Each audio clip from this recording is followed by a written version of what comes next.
ఒకరోజు Chanchalguda jail visitor glass వెనకాల ఒక కుర్రాడు కూర్చున్నాడు. ఐఐటి చదువు, కోట్లలో ప్యాకేజ్.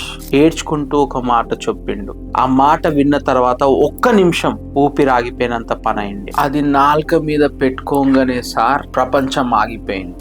నేను గాలిని వీడ్చుకుంటలే సార్, గాలిని తాగుతున్నా. నా కళ్ళ ముందు మొత్తం రంగులు. అవి రంగులు కాదు సార్, గోడకేసిన పెయింట్ మొత్తం కరిగి ప్రవహిస్తుంది సార్.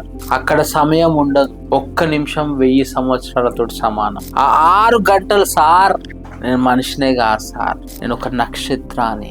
విశ్వమంతా నాలోనే ఉందన్నట్టు అనిపించిండే సార్. కానీ ఆ నక్షత్రం కాస్త ఇప్పుడు చర్లపల్లి జైల్లో ఖైదీ నంబర్ అయిండు. ఈ రోజు మనం తోలు ఒల్చబోతున్న చట్టం NDPS యాక్ట్ 1985.